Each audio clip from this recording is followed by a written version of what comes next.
If your brand belongs in the heart of the yachting world, this is where it happens. Yachting International Radio reaches over 1 million yachting professionals and enthusiasts every month, with 77 million impressions, 220,000 social followers, and 74,000 podcast subscribers. Our hosts are insiders, crew, captains, CEOs, trusted voices shaping the industry. This is targeted, high-impact advertising in a luxury niche. Visit yachtinginternationalradio.com/advertise. Your audience is already listening. Top of the morning, afternoon, and evening, folks. It's Captain Liam here on Motor Yacht Unbridled in Alaska. And to my east, a couple of hours, we've got a lovely couple here, Timmo and Gemma. We're going to be talking about a book that's been published, Sailing Through the Excess. How are you both? Great. How are you doing? Great, thanks. I'm good. I'm excited about this conversation. And so for the audience out there, Sailing Through the Excess kind of pulls back the curtain on a world few glimpse. It's like we're billionaires and royals and the Hollywood stars. They kind of drift between these ports and floating paces. Is that correct? Absolutely. And what made you come up with that? Or what point in your career did you realize that this is an interesting life we live as captains? And It's definitely been an interesting life. And I think a lot of the experience that I've talked with a lot of people over the dinner tables and discussions and stuff, people just said, you really need to write a book. That your stories are super amazing and we'd love to hear more. It's like basically conversations could have gone on for hours and hours. But that's kind of what led me to thinking, with all of the experiences that I've been lucky to go through in my life in regards to traveling the world, chasing the sun, and basically meeting some amazing individuals throughout my life. And I think it just had to be told. Yeah. Well, I'm really excited to read it, actually. I've read a lot of books, and this is the first one that kind of in yachting where I really think it takes us behind the scenes. It's like a memoir of your journey, but it's brought to life by Gemma, your life partner we talked about, and you're a bit of a storyteller. So kind of when did you kind of get into the picture there, Gemma, and say, okay, let's do this. Let's challenge ourselves and challenge our relationship, of course, and bring this book to life? Well, we met each other while working in a really ancient property here in Canada. And it all began, like Timmo said, he was starting to telling me those stories. And somehow I just got captivated by them. And we decided to write a book. He had very clear that he really wanted to do so, but he didn't really know how to do it. And since I had experience in that, in the storytelling and writing books, just told him, I can do that for you. Wow. So we just teamed together, and it was like a couple of years of work. Yeah, roughly. She took a look at what I'd already kind of put down, and then she said, oh, it's interesting, but it needs a little bit of work. Yeah. And so, that's where Gemma comes in. She took all of these amazing stories that I had and kind of brought them to life for me and us, as we've collaborated quite well during this whole journey.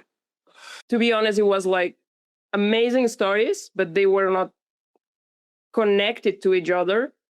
So the challenge here were, other than storytelling, gave more context to some research, document specific things that he was mentioning in the stories, and also introduce some current topics of discussion like climate change or gender equality at sea, the MeToo movement, etc., to make it more appealing to the readers.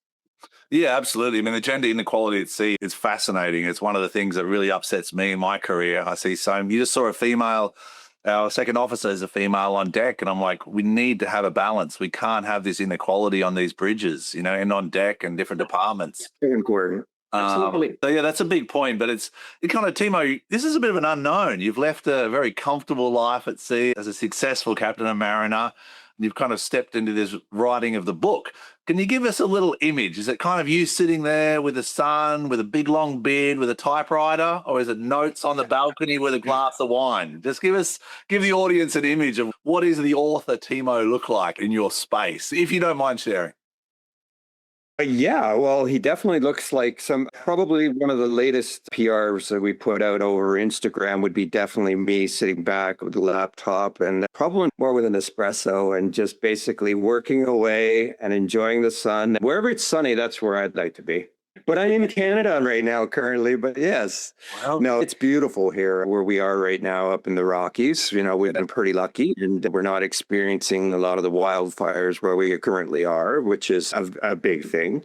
yeah, the summer's coming. I mean, the summer comes with positives, but it comes with the reality, as we talked about, the climate change. And I see these glaciers, we're talking about the book, starting through excess, but I see these glaciers even after a year. I went to West Mendenhall Glacier and I'm seeing a physical change in a year.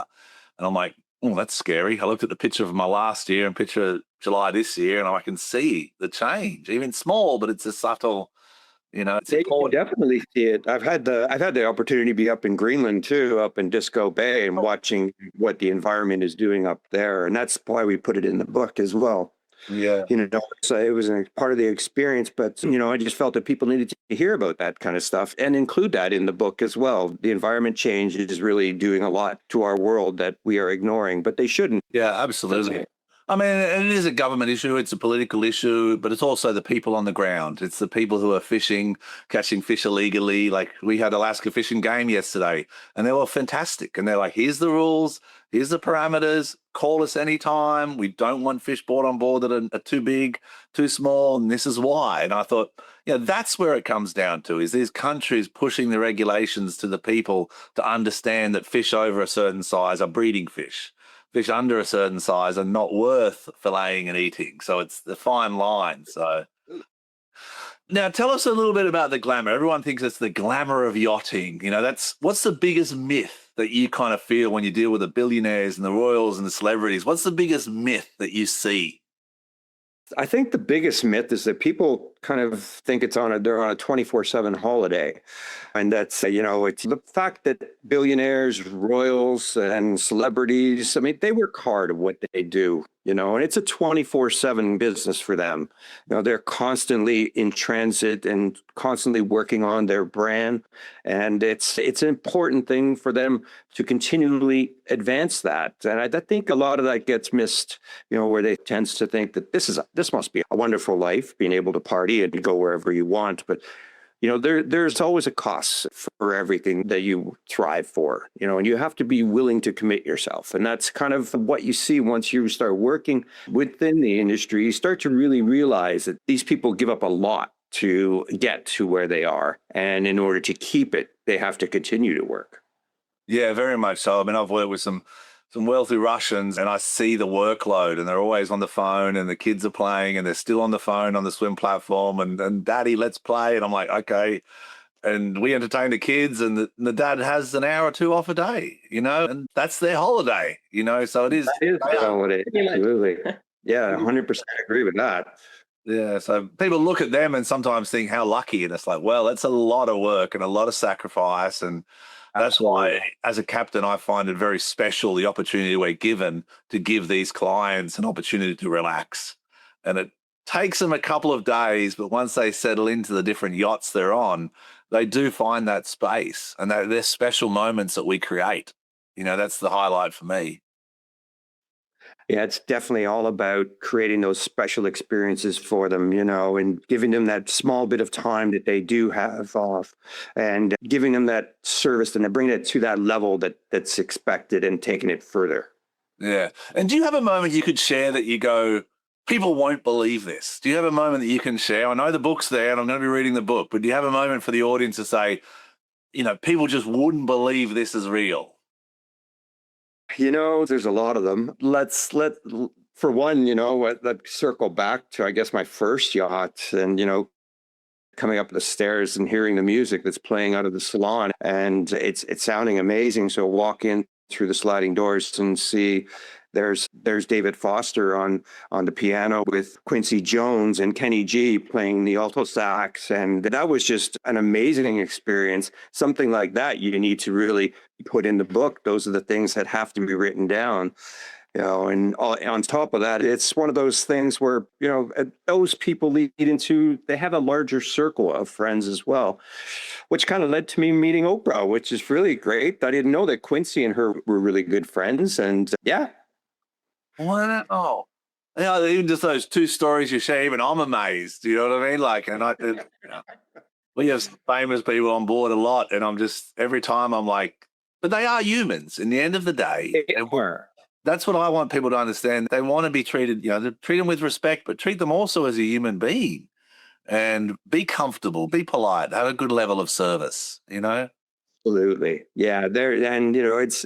I've been lucky to meet some really outstanding people in my journey, so to say. And it's been definitely one of those things that I felt needed to be written down, and we put it on paper, and it produced us sailing through the excess. Yeah, well, you're really teasing me now. I've had this vision since I was young of writing a book. Well, not when I was young, but after so many years on different vessels and getting to 47 now, life through a porthole. Because I feel my life has kind of gone through a porthole of just seeing this world in a different. Yeah. It's a really good one. Yeah, but I think I'm going to be that old person on an Alaskan fishing lodge sitting there with a book and, I've still got a lot to do in my career. I've done the Northwest Passage, I've done the Arctic, I've still just got a lot I want to achieve because I really enjoy what we do. It's a really unique experience being out there at sea with these people. For me, Andrea Bocelli was one of my highlights for the audience out there, meeting Andrea Bocelli, having him on a boat, and he had me select the music to listen to for the cruise. And I selected the Gypsy Kings. And yes. So I was sitting beside Andrea Bocelli, listening to the Gypsy Kings, cruising around Florida, thinking, this is an unreal world we live in, It really is. It's amazing. It's amazing the amount of people that we kind of interact with in this industry. Yeah. But how do you turn it? Like we talked about it, the story is impossible to ignore. The book's going to be fantastic. I'm looking forward to reading it. But how did you bring it to life? I guess that's where Gemma comes in. This is where Gemma definitely comes in. Yeah. She, like she mentioned, there was a mishmash, so to say, of it was like a passage plan here and a passage plan there, and you're like, yes, yeah, and there was so many different variables that we needed to put together, and in collaborating and putting them together, I definitely needed to rely on her expertise in regards to the storytelling side and I had no idea on researching and all of the factuals and making sure that everything worked out so that we could get that out there to a publisher. And we're really happy that Pegasus decided to pick us up. Yeah, I saw that. I went through the website, Pegasus Publishing. It's quite amazing. And Gemma, what's one thing that you'd like the readers to kind of get from this book, or a takeaway that you personally think they should get? Even a lesson in life, Sorry? Even a life lesson, for example. A life lesson, I would say, don't be afraid of getting out of your comfort zone. Absolutely. Because you're missing so much out there. Yeah. Wow. That's absolutely the life lesson I take. And since I work at sea as well, not on board yachts, but cruise ships, I kind of connect with the sacrifices behind. So probably this was the reason I think I was able to bring to life this book, because I understood the background somehow, the long shifts and the sacrifices that comes with it. Go on, Timmo. Yeah, it was definitely a match there for sure. We definitely understood each other, where we came from a very similar background, and we both gave up a lot to do what we had done so far in our careers. And with us collaborating on the book, it was a great match. I have to say the difficult part wasn't actually writing the book and the storytelling behind, because I'm used to it. It was writing it in English. Not a first language. It's not even my second language. It's German. Timmo, pero habla español un chino nada. Timmo. Not even my second language. It's my third one. My mother language is Catalan. I see. So first of all, speak Catalan, then Spanish, and then English. Okay. So that's quite a big challenge, which I improved along the journey and the chapters. The last ones are I was doing better, right? She did amazing on the last couple of chapters. There was a lot of grammar check from my side and going through the actual each and every chapter, and then we were rejigging them as a little bit, as you could say.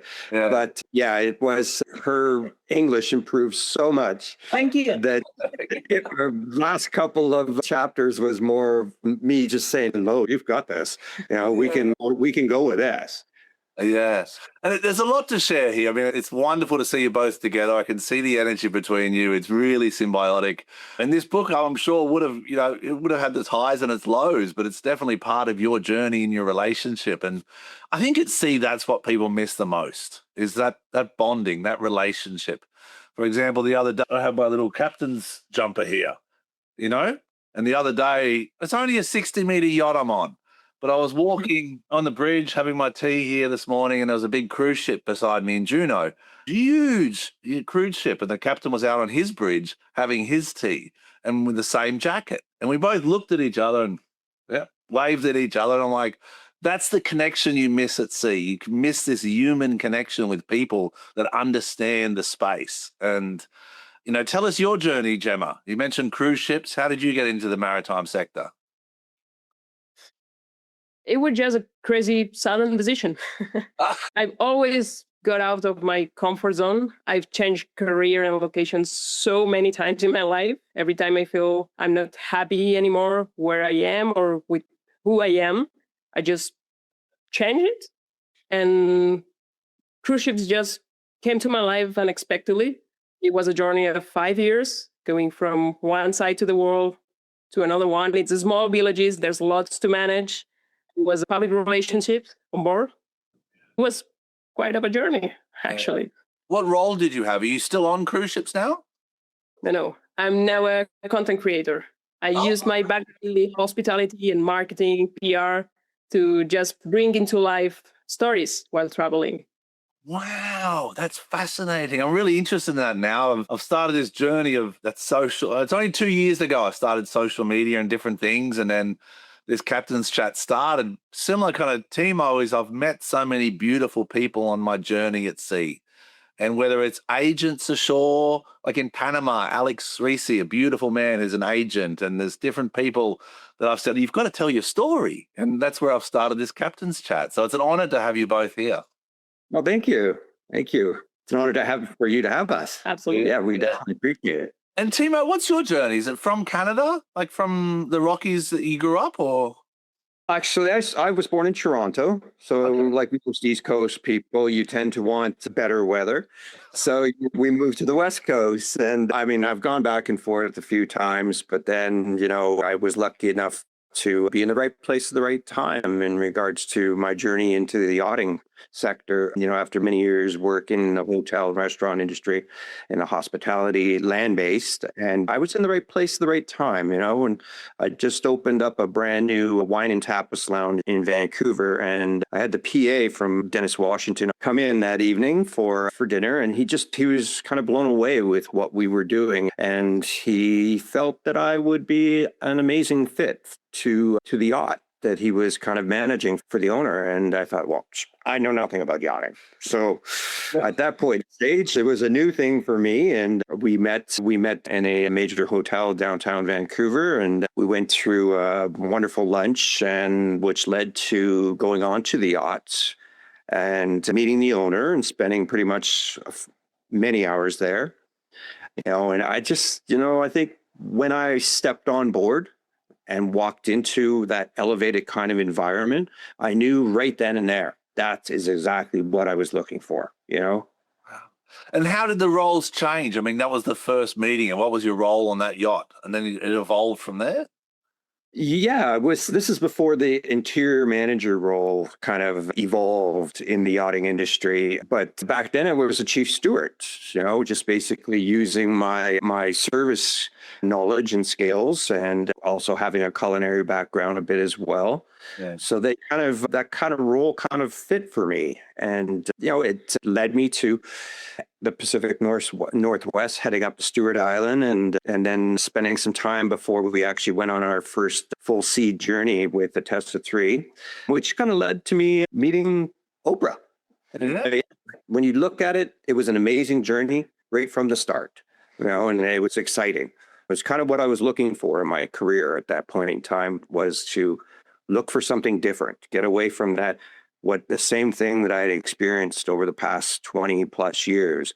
And this opened up a brand new avenue for me and a world of excitement that I thought, it could try for a couple of years. But as you know yourself, once you start, it's amazing. It's hard to get away from, Yeah. and Yeah, well, it's definitely like, yeah, I mean, I grew up in a restaurant, a fine dining restaurant, so I think we're resonating on different levels here. My father's a chef, two brothers are chefs. They run 3 restaurants in Byron Bay, Australia. And we had a maitre d' when I was young, from when I was very young to when I left home. And he was like a magician with people. And you seem like that energy, just the way you can read a room, the way you can, work with clients, and you've got these opportunities, but it's well-deserved, obviously. You don't get to meet Oprah and see Quincy Jones just by being, a nice person. You get it by the skill sets you've developed by creating these spaces, and these spaces where people feel welcome. It's almost, I'm not sure, would you resonate a little bit with like like in an orchestra where you've got the conductor? That's almost what you're doing in a way. true, very true. Yeah. We're creators of experiences, and being able to engage people and not being afraid to do that is a very important thing. You have to be a bit of an extrovert. Yeah, yeah, very much so. And I do love it. Like, it's funny, I'm a different person off charter to on charter in some ways. When the clients arrive, I'm like, okay, now crew is when we want that 100% and that 110%, because I always say every step, every breath matters with these clients at this level. Yeah. And the industry is getting harder and harder to keep the same thing. So we create these experiences, but every now and then I go, let's go back to basics. And when we take clients ashore with a kayak and they do a crab boil or smoke salmon on the beach, that connection to earth and Mother Nature is what I find is one of the best things people can find, Most definitely. Yeah, I've experienced quite a few of those throughout my career. And those are the best ones, actually. I find that the guests get more from it. And I think they appreciate it more, that it's more that realism and just step away from what they experience on board the yacht, and to go shoreside for a short period. Some like little trips that are on where I've done, where we've taken an antile in the Maldives and set it up for a beautiful dinner right there on the beach. And that took them away from the boat and brought them into something completely different that they'd ever experienced. And I think they loved it so much. It was an amazing day. Yeah, so we're kind of going away from the book, and I'm really excited about the book, but we're kind of resonating on different levels here. Starting through the excess, what's one or two tips that you'd give people, from your experience with ultra high net worth individuals, to help them understand the level of service that's required? Is it about space? Is it about pace? Is it about standards? What's your kind of take on it, your advice? Well, obviously, you can never be afraid to step off anywhere. And that's the most important thing, step out, like as Gemma mentioned, don't be afraid to step out of your comfort zone, because, it's so important. You get so much more when you do that. The standards, as you know, in yachting are very high. And I think that the biggest thing is to basically don't be afraid to step out of that zone. Know what's expected, but take it just to that next level. And that's kind of what our clients are looking for when they're on board. Yeah, well, I'm looking forward to having a weekly meeting on Monday, and I might quote you if that's okay, Timmo. Timmo and Gemma, the authors of Sailing Through Excess, quote, don't be afraid to step out of your comfort zone. I say it a little bit more competitively, like I say, don't be afraid to shoot. If you don't shoot, you'll never score. Because the World Cup's on at the moment, so soccer's in the mind, and Canada did amazing. And Spain, are they going to win, Gemma? We'll see on Sunday. We'll see on Sunday, yeah. Did you know Messi baptized Yamin Amal? Yeah. I think that's a fact. That's going to be interesting. As a Barca hooligan that I am, my heart is divided. Yeah, very much so. It's a tough one, isn't it? It's a tough one, but it's a beautiful game. Now, in closing, what's some of the things we talked a lot about the book? We talked a lot about the standards and luxury and the history and the maritime sector, global warming. Where's your space? What feeds you and what gives you that calmness to keep going in life? Is there some wellness advice that you'd give people out there to try and find a balance? Because what I've learned, Timmo and Gemma, if you don't have that balance yourself, you can't exude that to others and you can't help them get to that level. So how do you two find a balance? Getting out there, getting, So, I think it's basically disconnecting and getting yourself back out to nature for sure. Yeah. We enjoy a good hike together, and it gets or individually, and getting our own time away and disconnecting. Right? It's important to be part of nature. It's what we're there for, to experience what the world has available to us. Yeah, no, definitely. Just getting out of the crowds and connecting with the nature. And I would say as well, feeling that you have a life that truly belongs to you. Yeah. The fact that you're feeling happy, it always impacts the others. yeah. Yeah. Very much. I would say this is so much important, to feel happy with who you are and with what you do in life. And if you don't be afraid of change, don't, There you- comfort zone. It's funny, a young crew member today, she's varnishing. And I said, okay, have you done this before? She said, no. I said, perfect. Give it a try. You never know until you try. Yeah, exactly. Well, yeah, for me, nature's probably the most grounding I find. And I think it's hard. People get stuck in their world in life and they just get in this cycle of this is important. And in the end, when you go out to nature and see 100-year-old tree or a 1,000-year-old glacier, it really levels you a little bit and realizes how Absolutely. unimportant you almost are, but how much you can give back to the world and give back to people around you. And show an appreciation of where you are too, and look at the beautiful world that we live in, although sometimes it doesn't look as glamorous as, with what's going on throughout the world, but, there is a lot of positive that's out there. And being able to disconnect and go see some of the most beautiful things that we've seen ourselves. And, it's very gratifying. Yeah, very much so. Very leveling. I mean, it's a big shout out to Yachting International Radio and Raya for putting this out today. What's some places that kind of stand by? Obviously Barcelona is a beautiful part of the world, but Gemma, where's your little favorite place that you've visited that you'd like to go? I want to go back there. What's on your? I'll be honest, I'm from the Mediterranean.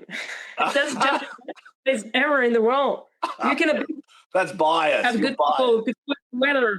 Yeah. It is good. It is good. A morning in Croatia or a morning in southern Spain or France or Sardinia is really world class, I can travel a lot. I've visited more than 60 countries, but the Mediterranean has definitely something special. Yeah. And where's your favorite place in the Mediterranean? Like Palma or Barca? I'm Catalan. You got your answer. Yeah, exactly. What's the name of the little bay in the north where Dali has the museum? In the north of... It has lots of museums. Can be Figueras, can be... I think it's Figueras. Porto.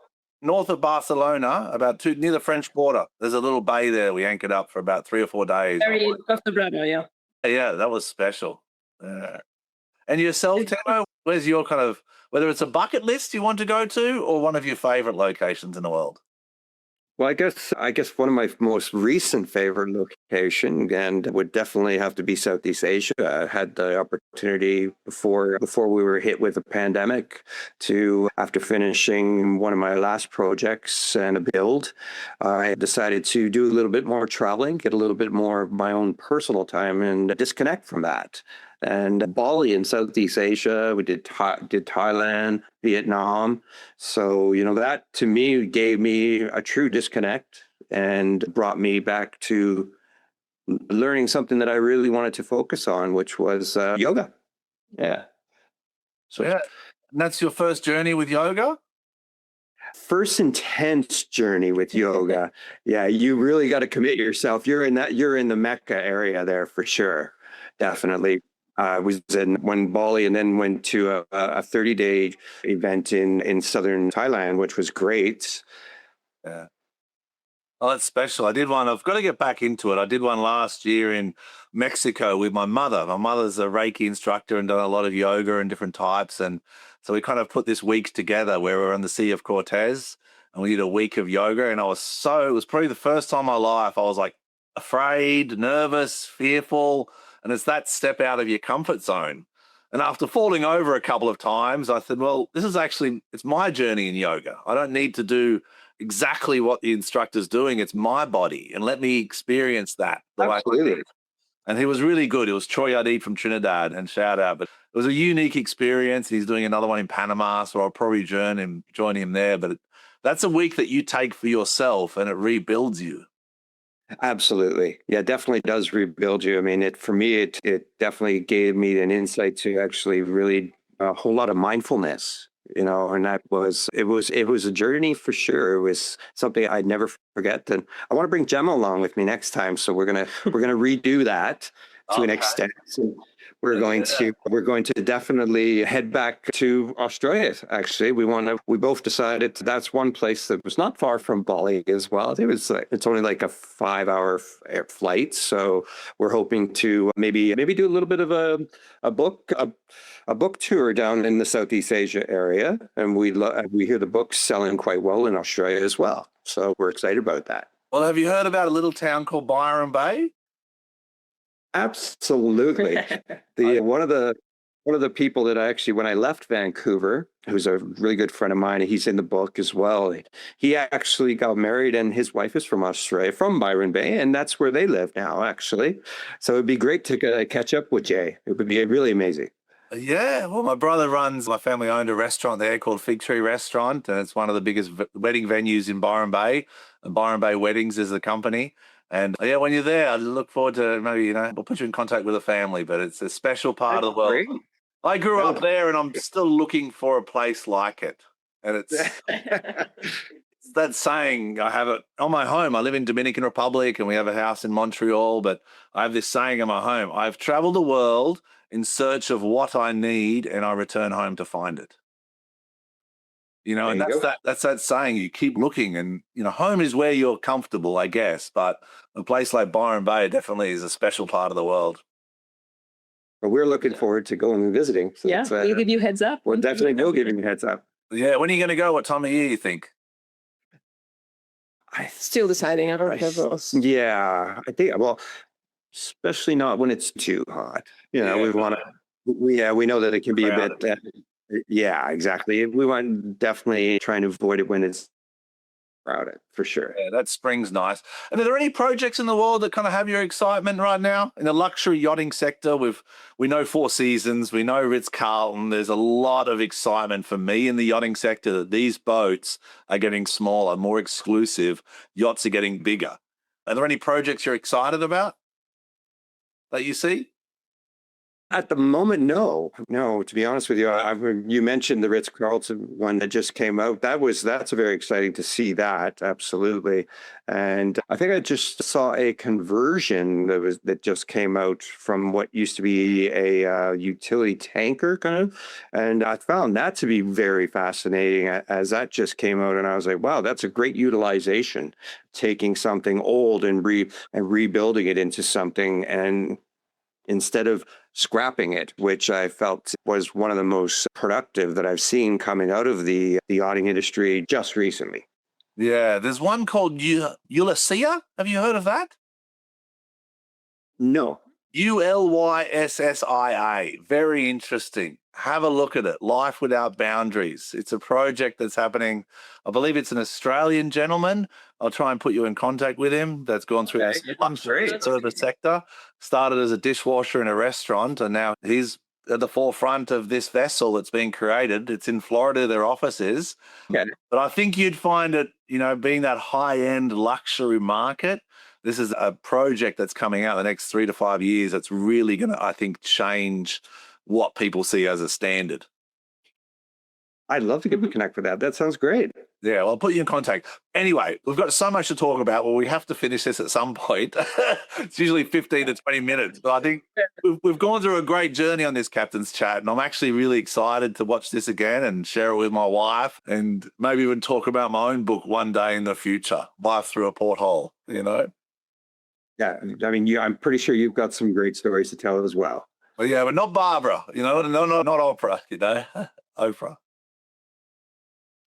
Anyway, folks, thanks for joining us. How can people get a hold of you? Where can they find the book? We talk about Pegasus Publishing. I think it's on Amazon as well.